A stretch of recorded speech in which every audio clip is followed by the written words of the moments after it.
മറ്റൊരു വാർത്തയിലേക്ക്. റിപ്പബ്ലിക് ദിനാഘോഷങ്ങൾക്കൊരുങ്ങി രാജ്യം. 10,000-ഓളം ക്ഷണിക്കപ്പെട്ട അതിഥികളാണ് ഇത്തവണ റിപ്പബ്ലിക് ദിനാഘോഷങ്ങളിൽ പങ്കെടുക്കുന്നത്. ഇന്തോനേഷ്യൻ പ്രസിഡന്റ് പ്രബാവോ സുബിയന്റോ ആണ് ഈ വർഷത്തെ മുഖ്യ അതിഥി.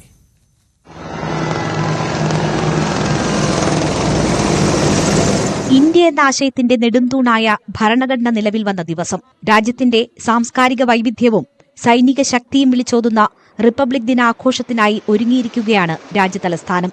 ഈ വർഷത്തെ മുഖ്യാതിഥിയായ ഇന്തോനേഷ്യൻ പ്രസിഡന്റ് പ്രബാവോ സുബിയന്തോ ഡൽഹിയിലെത്തി. വിദേശകാര്യ സഹമന്ത്രി പ്രബിത മാർഗരേറ്റയുടെ നേതൃത്വത്തിൽ ഊഷ്മള വരവേൽപ്പാണ് അദ്ദേഹത്തിന് നൽകിയത്. ഇന്ത്യൻ റിപ്പബ്ലിക് ദിന പരേഡിൽ പങ്കെടുക്കുന്ന 4ാമത്തെ ഇന്തോനേഷ്യൻ പ്രസിഡന്റാണ് പ്രബാവോ.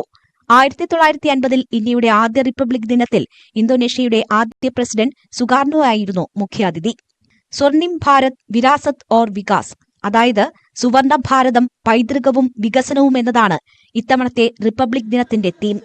ഇന്ത്യയുടെ സമ്പന്നമായ സാംസ്കാരിക പൈതൃകവും വികസനത്തിലേക്കുള്ള കുതിപ്പുമാണ് ഇത് സൂചിപ്പിക്കുന്നത്. പ്രധാനമന്ത്രി നരേന്ദ്രമോദി യുദ്ധസ്മാരകത്തിൽ പുഷ്പചക്രമർപ്പിക്കുന്നതോടെയാകും റിപ്പബ്ലിക് ദിനാഘോഷങ്ങൾക്ക് തുടക്കമാകുക. കർത്തവ്യപഥിൽ രാഷ്ട്രപതി ദ്രൗപദി മുർമു ദേശീയ പതാക ഉയർത്തും. വിവിധ സേനാവിഭാഗങ്ങളുടെ മാർച്ച് പാസ്റ്റിൽ രാഷ്ട്രപതി അഭിവാദ്യം സ്വീകരിക്കും. രാജ്യത്തിന് സംഭാവന ചെയ്ത വ്യക്തികളെ ചടങ്ങിൽ ആദരിക്കും. വിവിധ വിഭാഗങ്ങളിലായി 10,000 പേരാണ് ക്ഷണിക്കപ്പെട്ട അതിഥികളായി എത്തുന്നത്. പരേഡിൽ പങ്കെടുക്കാനുള്ള പാസുള്ളവർക്ക് മെട്രോയിൽ സൌജന്യ യാത്രയൊരുക്കും.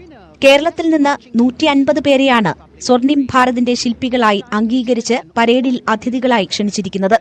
കായിക മത്സരങ്ങളിലെ വിജയികൾ, കൈത്തറി കരകൌശല തൊഴിലാളികൾ എന്നിങ്ങനെ വിവിധ മേഖലകളിലുള്ളവരാണ് ഇതിൽ ഉൾപ്പെട്ടിട്ടുള്ളത്.